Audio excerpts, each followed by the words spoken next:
Bonjour tout le monde et bienvenue à votre émission à l'affût.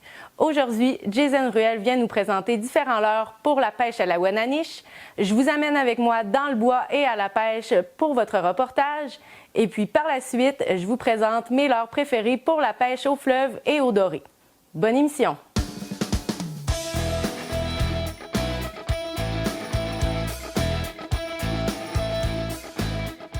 Bonjour Jason, ça va bien? Oui, toi Marilyn? Ben oui, ça va bien, merci.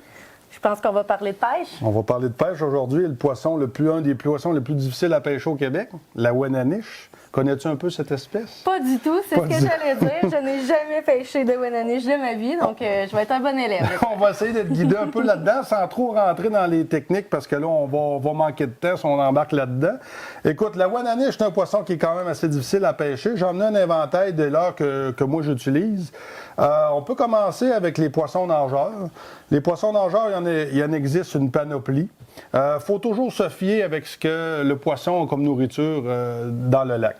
Fait que si on regarde au lac Saint-Jean, il y a beaucoup d'éperlans. Fait qu'on peut aller avec des poissons nageurs qui ont des couleurs d'éperlans. OK.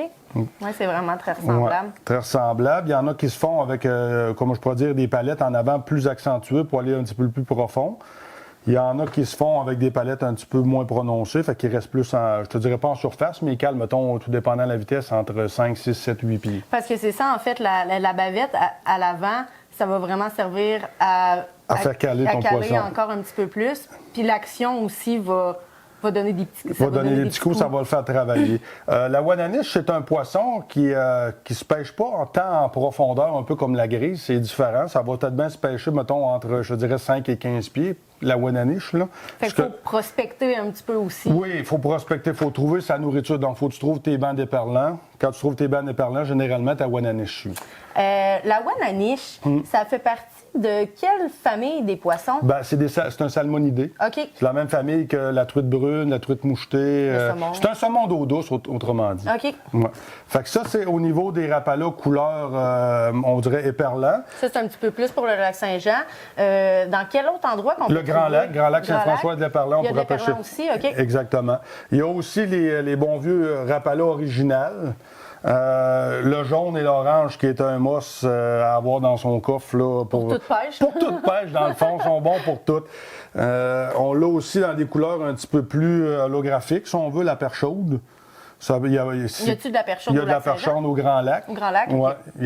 Ça peut servir aussi. C'est pour ça que tu dis on s'adapte. Celui-là, j'utiliserai un petit peu plus sur le Grand Lac, mais La Wananiche, c'est un poisson qu'il faut s'adapter à toutes les heures de la journée. Okay. La température va monter, l'ensoleillement va changer. Il faut toujours être en constante réflexion puis changer. Ça peut mordre à côté puis... Après, plus rien. Il faut se poser des questions. Pourquoi? La température, as-tu monté d'un degré? Le banc, c'est-tu monté en hauteur? C'est-tu plus clair? C'est-tu plus clair? Faut-tu allonger notre ligne, raccourcir notre ligne? C'est un constant casse-tête.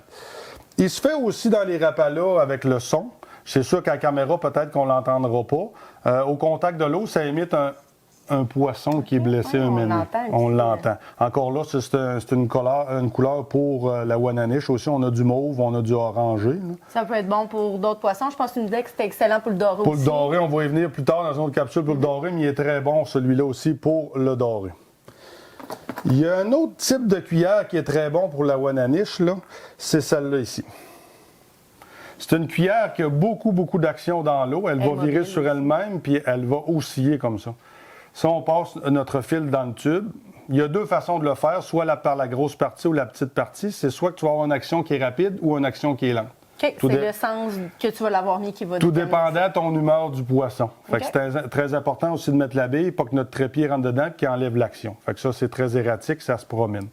Fait que ça se fait dans plusieurs coloris. On a la couleur, comme je vous dis tantôt, le bleuté, le rosé, qui est très bon pour la Wananiche.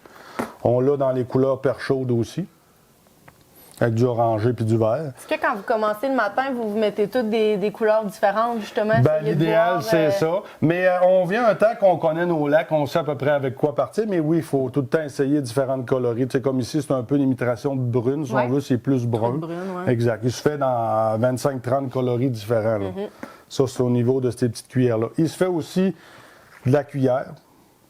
Encore un peu traditionnel. Qu'on voit tous. Encore là, on garde des coloris de rose, de mauve. Je vois que tu en prends beaucoup avec des points blancs ou des points un petit peu... c'est vraiment plus réaliste avec des petits points, okay. Exactement. Ça, on peut s'en servir à la traîne. Et puis, on peut aussi l'installer, comment je pourrais vous dire ça, on appelle ça une tricheuse. Fait que quand on a des dents de rigueur, on peut installer une ligne plus haute. On installe toujours une petite cuillère comme ça. On la surnomme la tricheuse. Parce que des fois, ils vont venir attaquer sans nécessairement se rendre jusqu'à votre Exactement. Exactement. Après ça, ici, ça, c'est la technique la plus principale à la Wananiche. On appelle ça un dipsy et un flasheur. Le dipsy, il sert à faire caler ta ligne. Pour ceux-là qui n'ont pas de dents de rigueur. Fait que ça, c'est une palette qui est accrochée, qui va pogner l'eau, qui va faire descendre ta ligne. On va installer le flasheur en arrière. Le flasheur, lui, c'est comme une méga grosse cuillère qui va tourner en rond comme ça sur elle-même. Suite à ça, on va repartir un bout de fil en fluocarbone qui est invisible, qui est très important pour la Wananiche. Et on va y mettre une mouche tube. C'est là-dessus que la Wananiche va mordre. Fait qu'encore là, il y a plusieurs coloris qui existent dans les mouches tubes. On a une vert puis une éperlante, si on veut.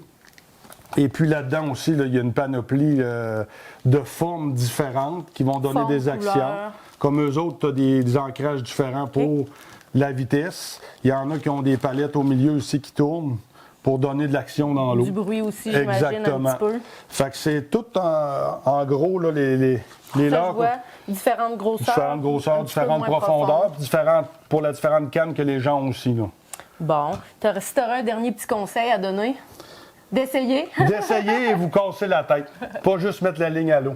Bon, ben c'est super. C'était très intéressant. Merci. On va commencer à se diriger vers mon reportage. On s'en va faire une saline et on s'en va à la pêche.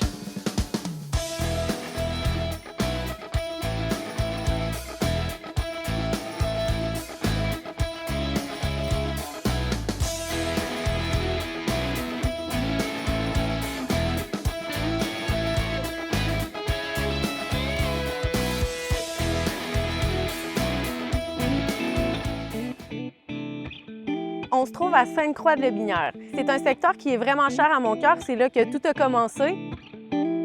En fait, moi, j'ai connu beaucoup ce secteur-là par le travail. J'ai travaillé, en fait, près de 10 ans de temps au centre d'hébergement de Sainte-Croix comme infirmière auxiliaire. Je travaillais de soir, donc il n'y avait pas beaucoup d'activités. En travaillant au foyer, c'est sûr, j'ai fini par rencontrer quelqu'un qui pêchait lui aussi. Donc, la piqûre à la compagnie, c'est né, ça n'a pas été bien long. Je le suivais quand on finissait nos quarts de travail. Je m'en allais au quai à Lobinière. On pêchait le doré, on pêchait la barbotte, les sturgeons. J'ai la chance d'avoir de très bons cultivateurs dans la région. Et puis, on a un secteur qui est vraiment très giboyeux. On a du chevreuil, on a du dindon, de la sauvagine. Donc, on y trouve vraiment pour tous les goûts. Le fleuve n'est pas bien loin, donc on peut pêcher du doré, de l'achigan, ainsi que toutes les espèces de fond un petit peu. C'est une région là, qui regorge de choses à faire et de plaisir. Sur mes terres, habituellement, comme je chasse beaucoup de choses, c'est sûr que chaque période, il y a tout le temps des chasses différentes. Donc, mes terrains sont habituellement installés, je vous dirais, un petit peu en permanence. Sinon, on installe des abris temporaires. Comme le secteur qu'on est ici, ça va être un tristène que je vais venir installer. Donc, je vais venir l'installer probablement là, au courant de la semaine prochaine, avant que la chasse ouvre aussi. Aujourd'hui, on s'en vient voir une saline, en fait, quel point qu'elle a fonctionné. C'est sûr qu'elle a eu beaucoup d'achalandage durant l'été. Par contre, là, la saison de chasse s'en vient. Partout autour, c'est du blé d'ogne qui a été semé. Donc, je sais que les chevreuils se tiennent beaucoup ici parce que c'est beaucoup ça qui vont aller. Les semences sont prêtes, donc ils vont aller manger du grain dans les champs. Fait que des champs de maïs, c'est toujours très bon pour l'achalandage de chevreuil. Donc, j'ai une saline qui n'est pas bien loin sur le bord du champ. Fait qu'on va aller voir de quoi ça a de l'air. On va aller voir s'il y a des belles trails. J'ai amené quelques appâts puis de la saveur aussi pour ressortir ça. Par la suite, on va aller voir à Saint-Antoine, au quai. Ici, sur la rive sud, comme sur la rive nord, mais dans la région de Québec, c'est important de regarder beaucoup l'heure des marées.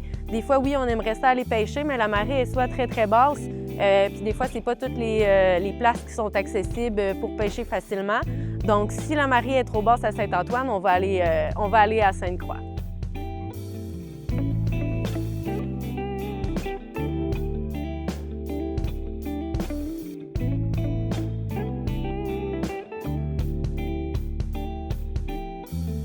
Je suis chanceuse, mon cultivateur, il m'arrange vraiment toutes mes trails. Mais tout autour où est-ce que c'est sale, c'est un terrain que je trappe le coyote ici, puis c'est excellent.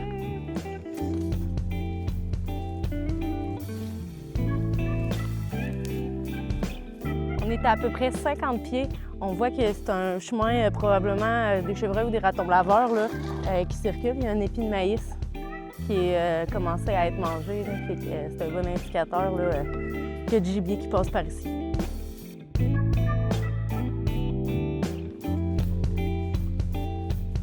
Première étape, quand j'arrive, ma caméra, je vérifie si elle a encore des batteries, si la carte SD n'est pas pleine. Celle-là, ça fait un bon moment que je suis venue, fait que je suis pas mal certaine que j'aurai plus de batterie.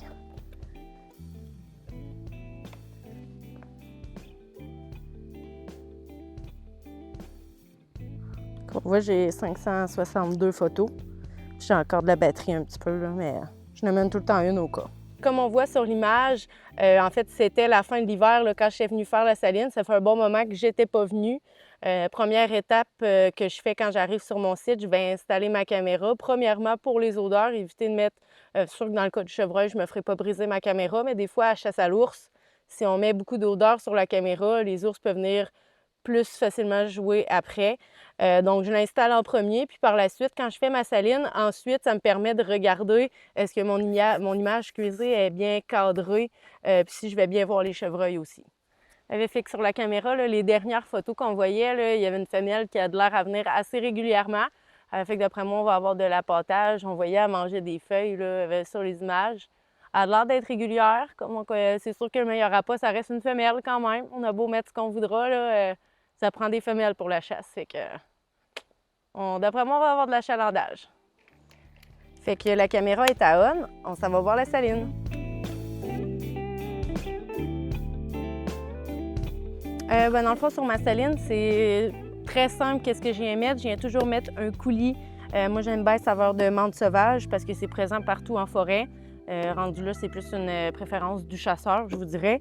Donc, un coulis, puis une poudre aromatisée aussi que je viens mélanger avec pour qu'il y ait plus de durabilité. On le voit là sur ma souche, il y a vraiment une grosse croûte, fait que c'est vraiment en combinant les deux que ça vient croûter comme ça, puis ça garde le produit plus longtemps. Je viens vraiment étendre du gravy sur toute la surface de ma souche. Il y en a un petit peu qui coule autour, puis c'est pas grave. Puis c'est vraiment ce qui est important, que ça vienne couvrir toute la souche. Les animaux, ils vont venir licher, ils vont venir gruger le bois aussi de votre saline. Fait que tout ce qui est salé, le minerai aussi, va rentrer à l'intérieur de votre souche. Fait que c'est important que ça soit quand même bien couvert. Par la suite, moi, j'utilise aussi une poudre aromatisée. Là. Ici, j'ai mélangé menthe sauvage et pomme. C'est pas mauvais de mélanger des saveurs. C'est deux très bonnes saveurs. Puis j'aime bien combiner les deux. On le voit déjà, là, ça a commencé à croûter sur le dessus de la saline.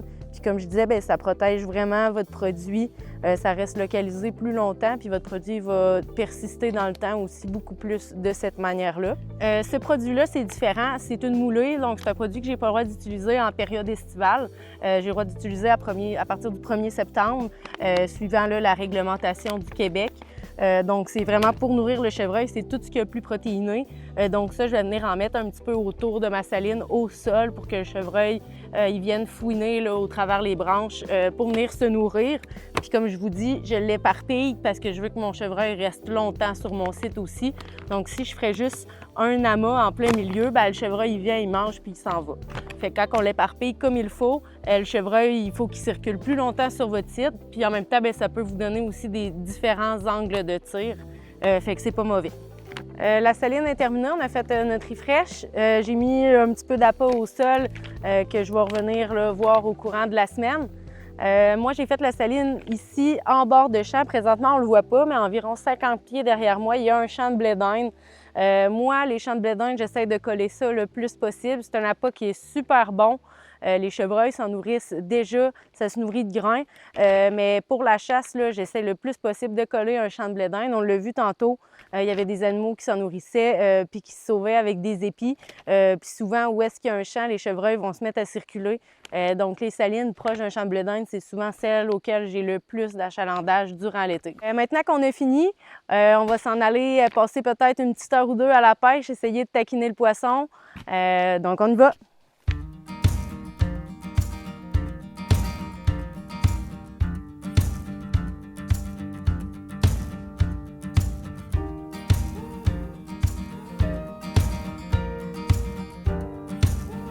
Fait qu'on est allé à Saint-Antoine, Sainte-Croix, la marée était vraiment trop basse. Fait qu'on arrive à la Binière. Il y a toujours un petit peu d'eau ici, fait que d'après moi, on va bien s'en sortir.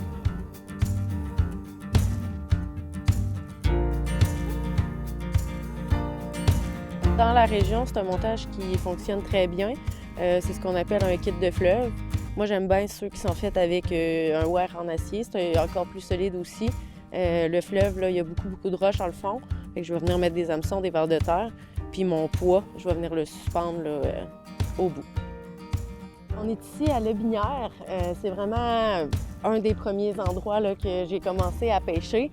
J'ai pêché quelques fois quand j'étais jeune là, en Gaspésie, mais c'est vraiment ici que j'ai développé ma passion pour la pêche.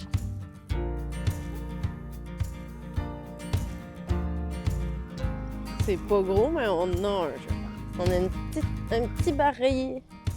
Un petit mini bareillet. Ici, on a attrapé un petit mini bareillet. Fait qu'il n'est pas ouvert dans la région. Il n'est pas gros en plus, on va se dépêcher. On va le remettre à l'eau.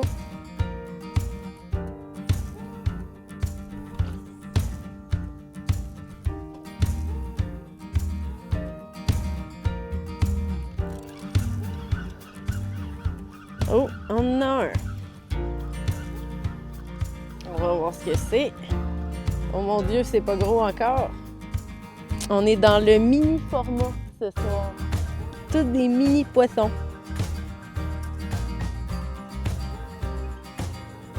Un tout petit poisson. On va le remettre à l'eau. La soirée tire pas mal à sa fin. Le soleil est à veille de se coucher. On va continuer à pêcher un petit peu, faire quelques lancers. Là. Comme vous voyez derrière moi, il y a d'autres pêcheurs aussi. Fait que c'était pas des jokes là, que je vous faisais quand je vous disais c'était un bon endroit pour la pêche. Fait que j'espère que vous avez aimé passer la journée avec moi. Une journée typique dans ma vie. Donc surtout, on reste à l'affût.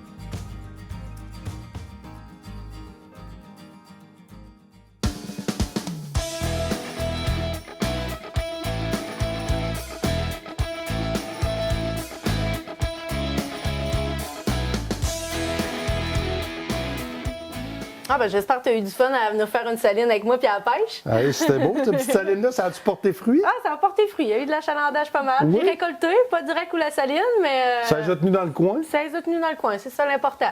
Ah, parfait, ça. Ah oui, une belle saison.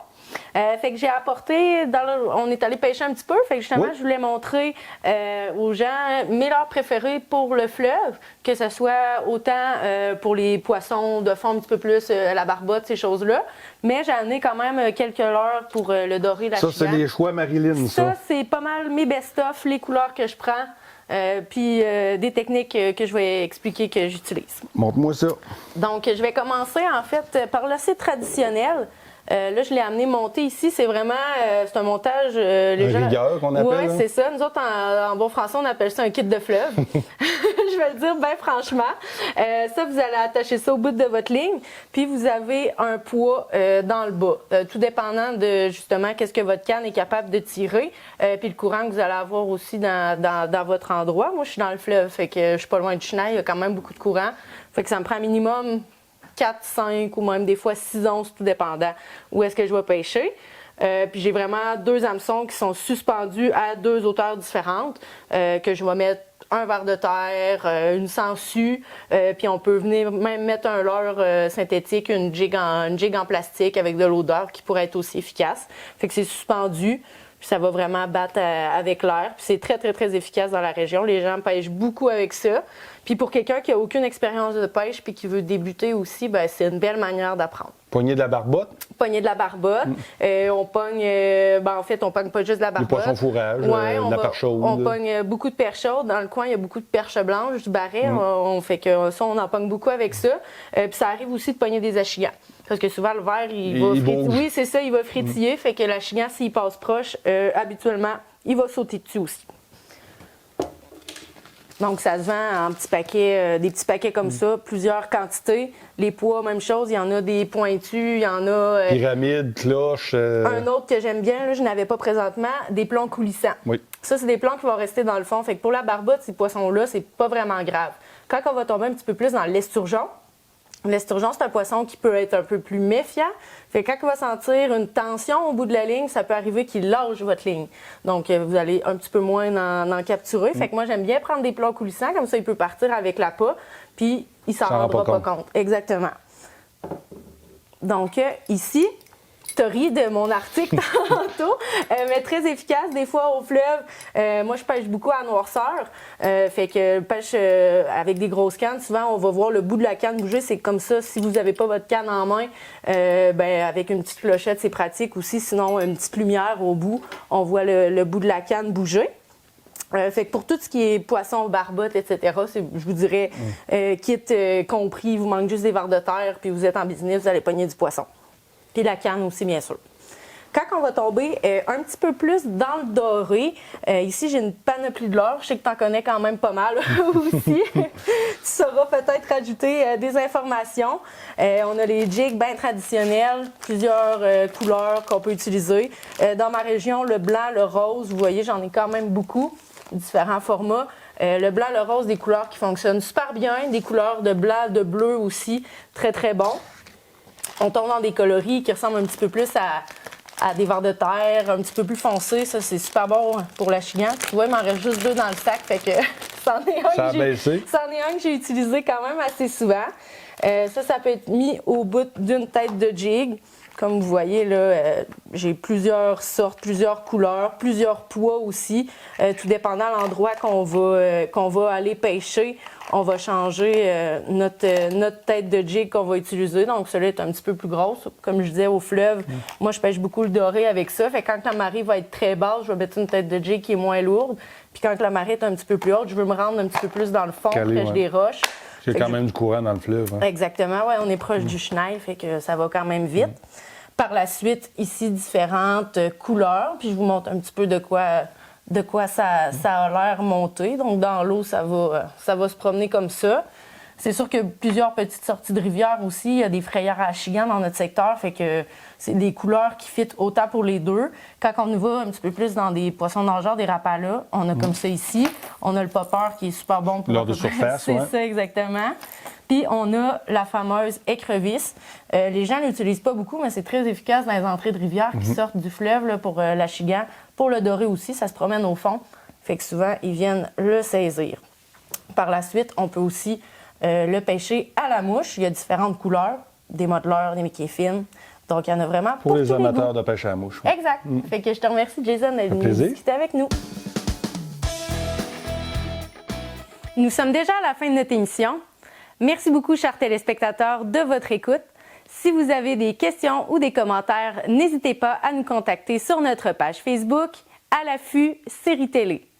On reste passionné et quoi qu'il arrive, on reste à l'affût.